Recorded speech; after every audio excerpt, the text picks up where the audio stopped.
Well, it looks like we got here a little early. Oh, literally as soon as I said that, he shows up. What excellent timing you have, Zach. That little bike is so loud. What's going on, dude? Hey, man. That little bike is so loud. I love it. I can hear you coming from like all the way down there with the helmet on and earplugs. Yep. That's awesome. Yep. Oh, no worries. You're only, 15 minutes late, but who's counting? I'm counting. That's me. Yeah. Sorry. Sweet. Dude, thanks again for coming out. That was really awesome. Yeah, no problem. Yeah. I actually saw your video today because I went and checked out your channel again, and I saw your latest video had me in it. I forgot. That was funny. I didn't know you were filming. I was like, oh shit, it's me. That's funny. Yeah. I know this thing is like heavily modified, right? There's like a ton of shit done to it. Like, I think last time I saw you, you said that you put, I think, more money into it than it's worth, right? Like, I think you had like spent more than what you actually paid for it. Yeah. That's fucking nuts. All right, so tell me. I'm not even done. I'm about to order more shit. Oh my god. So what have you done? I noticed the tires. Excellent choice. Yeah. Yeah. I'm about to have to replace them. Yeah, holy fuck. These are about toast. Yeah, so All those dank wheelies, right? I wish. That was a long time ago. That was before I spent all the money. This is different carbon fiber here, right? Yeah. Okay. So I guess just walk me through it, because I'm only like spotting shit. I'm like, oh, that's different, so. Let's just start front. All right. So, I got some axle sliders up here. Nice. The lettering done. You got this. This comes stock. Yeah. This is different. Yeah, those are the TST Industries flush mount. I got with a, what do you call it, plug and play. Uh-huh. So simple install. Yeah. Did you do that to your R3 when you had it? No, honestly, the only thing I did to mine was I had tank grips. I ran it without the exhaust for a while, just like without the muffler, and I had a tail tidy. That was it, basically. Yeah. And then about like 7 months in, I was like, all right, I want a bigger bike. So I see this is different too. You got the block off plate, right? Yep. They're actually really cheap. I found them off eBay for $20. Nice. Oh, wow, that is cheap. And they actually don't, like, some things fade, like up here. Yeah. These knockoff mirrors, they're supposed to be like those CRG Aero mirrors. Uh-huh. But I got them for like $50. And how much are they? How much are the CRG ones? Like 120 per mirror. Oh my god. Yeah, this is like, nope.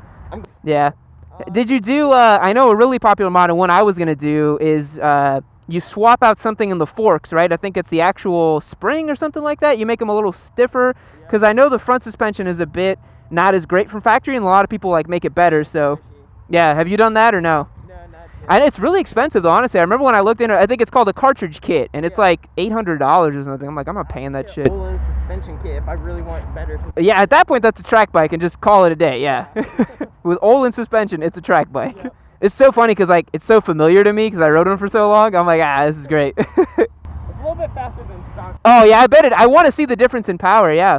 But that's not the best part. What's the best part? The best part, in about 6 months, I'm swapping the engines with it. What are you gonna do? What are you putting in there? MZ07. No way. It fits. You're a madman. My exhaust fits because it's still a parallel twin, the same bore and everything. Yeah. Only difference that I will have to do is whiten out the fairings, like get new fairings, custom fairings. Dude. So this is well, actually I own 2 bikes. What is it like? What is this gonna become? I don't know. It's like my Frankenstein bike. Pretty much. That's kind of cool. I mean, that's crazy. But it's gonna be even louder with the 07. Dude, that's pretty crazy. You know what? You should just get Olin's and just put the clip-ons and call it a crazy-ass Frankenstein track bike. Like, that'd be fucking sick. Oh yeah. That'd be awesome. It's just whenever mine comes in, to That's how it was with my 350Z back in the day. Yeah. Now I got bills and shit to pay. I can't spend all my money on my bikes and fun toys anymore. Well, awesome. You ready for me to test it out? Sure. I am excited. Anything I need to know that's weird or quirky or? It does bog down a little bit in higher gears, of course. I don't know if you knew that on your stock one whenever you went for it. Not as much. It just ran like a champ. I don't know. Maybe this one's a little different. It's meant to be full throttle pretty much everywhere. Oh, that's what I used to do with mine. Yeah. Yeah. Then run even better. Sweet. Awesome. Yeah, this is so familiar. This is awesome. Brings back memories, doesn't It does. It does bring back memories. You know, I saw on your channel, you riding the shit the way I rode mine too, just like balls to the wall. I love it. Yeah. Look at the mileage. 16 grand, yeah, buddy. I think I have around like 18 on my Daytona. Did you buy brand new? Yeah. Oh, okay, yeah. Yeah. I ride the shit out of my bikes too. Dude, this is gonna be awesome. Thanks again, man. No problem. I'll be back in like 20 minutes or so, I think. That's fine. Yeah. Yamaha R3, buddy.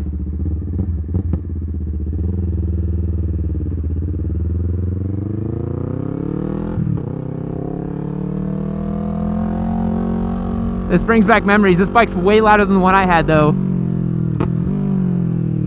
Alright, so in case you didn't know, I started out my vlogging career, you like that, on a Yamaha R3. I had a red one that was basically stock that I rode for about 7 months or so. Then I got my Daytona, so really fun bikes, really like them, really have nothing bad to say about them.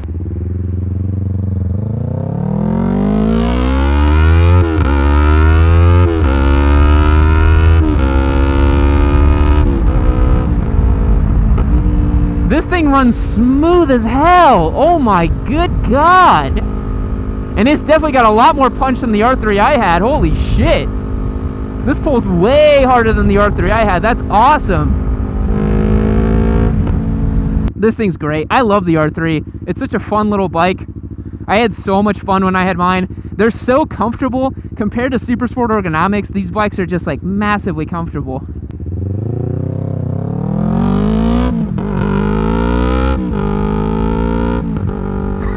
That sounds like a little MotoGP bike.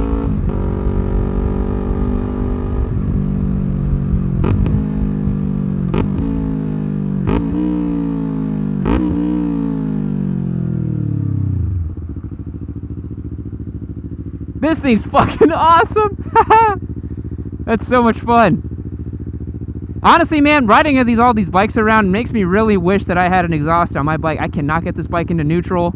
There we go. This is exactly what this bike was made for. Just cruising around town, having a good time, nothing too crazy. Love it. It's exactly what it was made for. It's exactly what I use mine for, actually. I used to just take mine around town, cruise around on it, have some fun. Sweet little machine. They're so light. They're so light, it's ridiculous. Oh, interesting. The revs kind of change when you put it in first.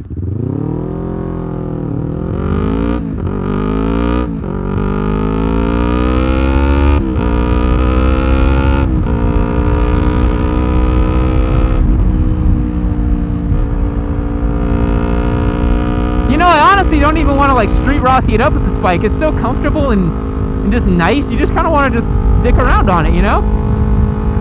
You don't feel the need to go super fast on it. I mean, you can get all low and shit, but really it's just you know, I should really slow down because I can't run away from anybody on this thing.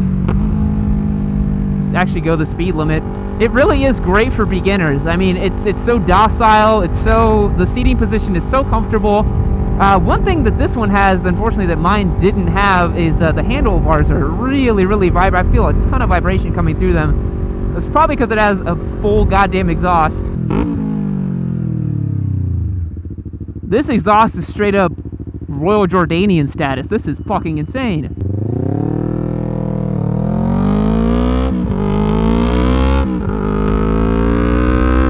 It's definitely a lot more punchy than my old R3. This thing's fucking cool. This is insane. With earplugs in and a helmet, I can hear it like it's right in my face, just blasting away. Oh, Zach, this bike sounds really, really good. It's very loud. I kind of like it a lot. Kind of like it a whole lot. It's fucking cool. This thing's really interesting, man. It's really interesting seeing what the R3 had in terms of potential. Because, I mean, mine, I didn't really modify it at all. I basically just had it completely stock. But this one, dude, it has, like, everything done to it. It's, like, completely done up. The only thing that I think he's really missing is doing a little bit of suspension work, but fucking hell, everything else is pretty much done. He's got really good tires on it. I think they're battle axes. He's got literally every engine modification you could have. He's got a full exhaust, power commander. Needs a quick shifter though. That'd be fucking cool. He's got the levers. It's so cool. I'm just having flashbacks because I remember mine so much. My little R3 was awesome. I love that bike. Kind of didn't want to sell it, but I kind of had to sell it, so whatever. The shifting is so smooth. It's unbelievable.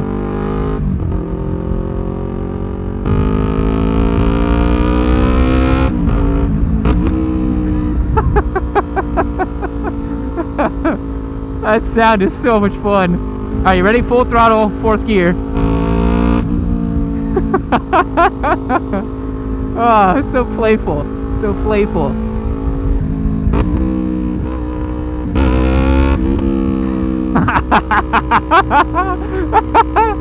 Look at this, look at this. You ready for this?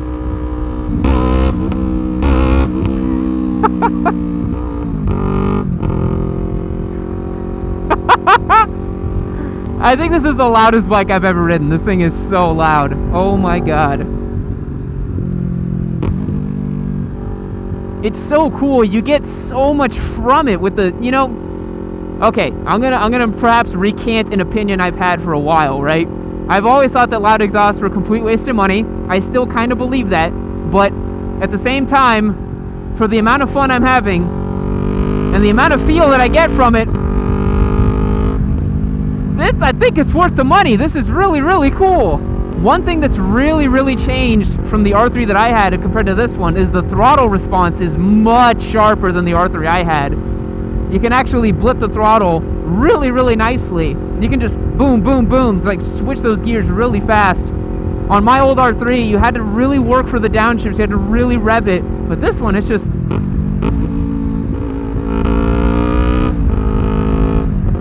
I can blip it just like I do on my bike, which is amazing because that was the biggest difference when I switched from the R3 to the Daytona was the throttle response. But this little bike, look at this.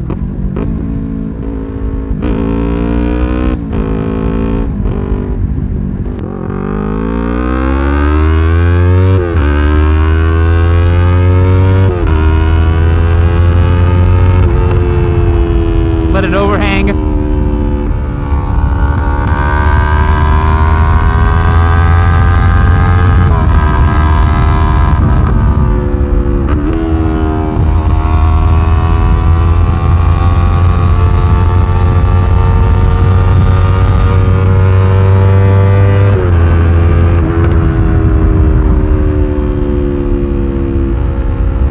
Literally keep it full throttle 24/7. Am I gonna make this light? No, I'm not.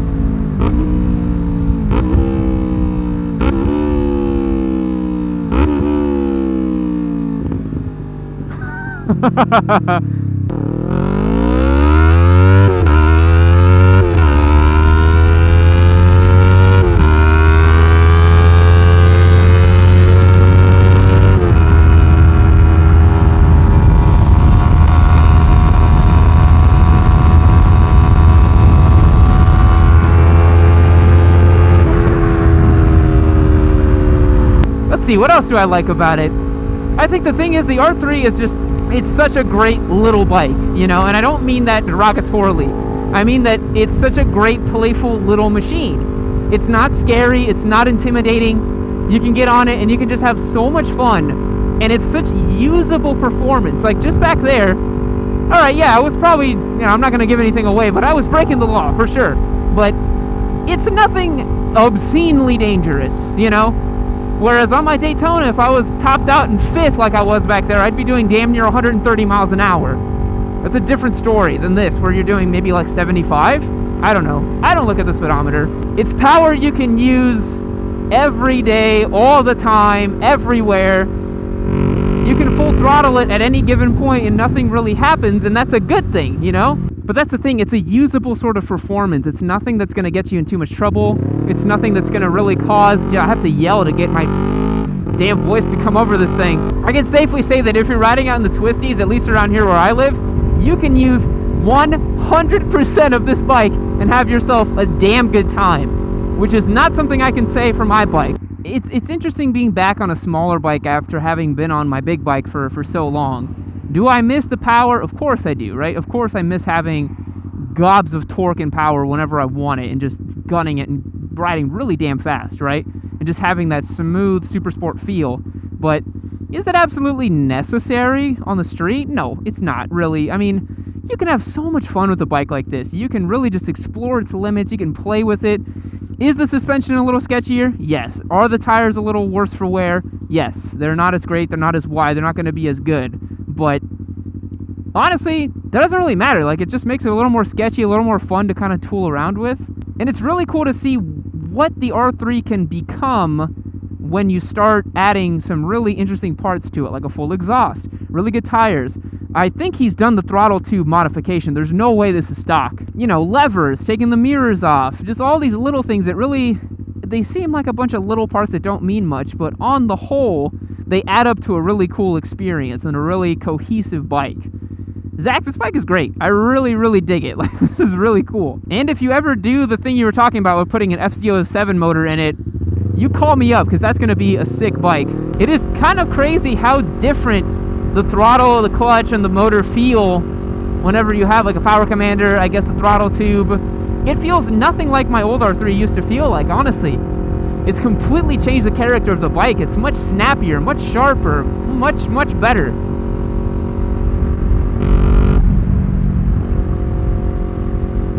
That it still does. I remember my R3 used to do that too, where to get to neutral, you had to pull the clutch all the way in, and then it got into neutral really easily. But if you only two-finger it like this and leave it on your knuckle right there, you can't get it into neutral very easily. I don't know why it does that. So it must be something with the Yamaha gearbox. But yeah, in case you guys didn't know, this is why I'm called Yami Noob, is because I started on an R3 and all my first videos were on my R3. So if you haven't seen those, go back in the Yami catalog and just look all the way back, and there's a bunch of videos of me on my R3. And then my Daytona career began. And life was different after that. It's got a lot more punch than my old one did.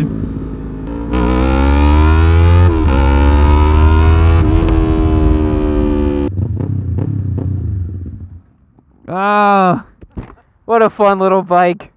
Oh man. You know, the first thing I noticed when I got out, I was like, holy shit, it's got a lot more punch than my old one did. A lot more. Like, I didn't think it would be that much more, and I ripped it in first. I was like, oh, okay, wow, all right, shit.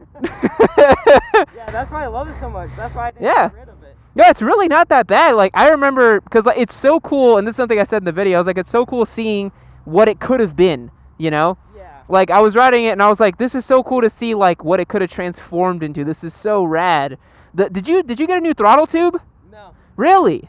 Because it's so much better now. I think it's the power commander or something, because downshifting was a breeze. Yeah. I remember on this bike, downshifting was a pain in the ass because you had to like fucking rev the shit out of it to get it to go. It just blips so nicely. Yeah, it's crazy. I was really impressed by that. So do you miss your old one? Nah. Like, it's fun. Don't get me wrong. Like, I think for that period of time in my life, it was awesome, and I don't regret getting it at all. Yeah. Even though I lost a ton of money on it, it was still really great and fun. But yeah, I would still miss the power and the feel of something like this. But this is, like, for what I was doing here, just cruising around the city, perfect. So much fun, so perfect. Yeah, I loved it. It was really awesome. It made me wish I kept mine as just like another bike just to have, but I really did need to sell it, unfortunately. With a buddy and they happen to go down like an idiot. There's a few standard procedures that most people are familiar with, but I thought this would be a great opportunity to spread some helpful tips to people who may not know exactly what to do. Motorcycle accidents